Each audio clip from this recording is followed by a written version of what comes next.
Red, White, and You is sponsored by Amazon. All right, Dylan, thank you so much. Now to our ongoing series tied to the presidential race, Red, White, and You. The final presidential debate tonight. There is one group that both Donald Trump and Hillary Clinton will try to reach, and that group is women. You may remember a few weeks ago, Nicole Wallace caught up with a group of moms in the battleground state of North Carolina this morning. She takes us to Ohio to find out how millennial moms there feel about this race. Who's definitely voting on Election Day? I live in Ohio. Like, my vote in Ohio means something. On the southern shore of Lake Erie sits Lake County, just outside of Cleveland, where this group of millennial moms are still struggling with this election. This whole election has morphed into an alternate universe almost, where facts don't matter. In 2008, Barack Obama won here. In 2012, Mitt Romney won this county. The margin of victory both times, less than 1%. I don't expect perfection, but I do expect integrity, and I don't see that at all with either candidate. So as Ohio becomes a must-win state, one thing is clear.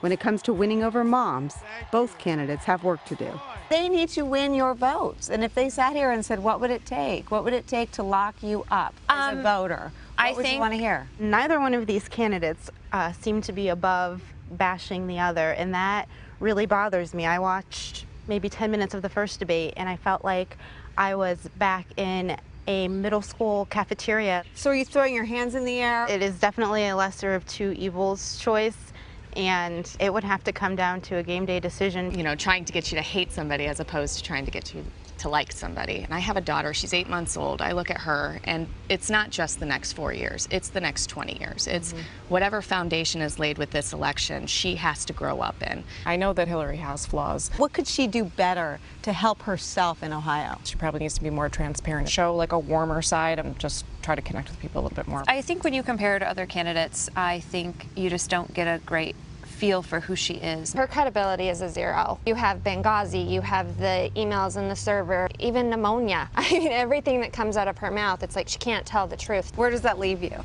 That leaves me erring on the side of Trump.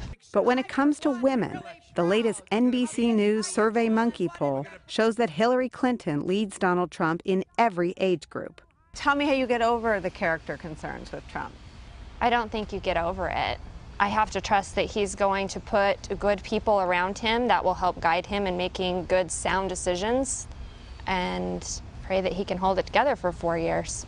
I have a hard time with Donald Trump because a lot of what he says goes back and forth so much you can actually watch him contradict himself. What advice would you give Mr. Trump if he sat here? I would tell him he needs to be humble. He needs to admit that he's done some pretty awful things, and he needs to turn it around and start being the Trump that the Republicans nominated. Any leader that admits to treating women in a certain way, it's hard to say that they are a good choice to be the leader of the free world. Historically, women vote in higher numbers than men. In 2012, 53% of voters were women, so getting out the vote is crucial. Who's definitely voting for Hillary Clinton or wants to say so today? Who's definitely voting for Donald Trump or wants to say so today? Who remains undecided? There you go, the state of Ohio, the great state of Ohio.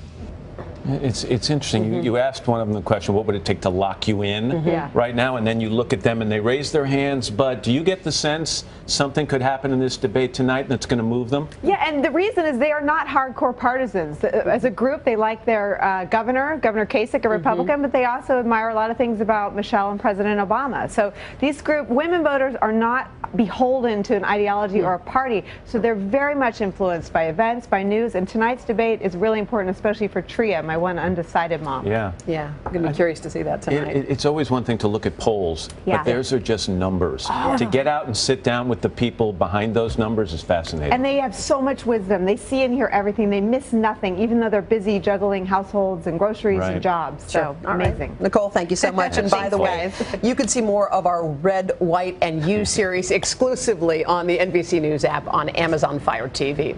Hello, Today fans. Thanks for checking out our YouTube channel. Subscribe by clicking that button down there and click on any of the videos over here to watch the latest interviews, show highlights, and digital exclusives.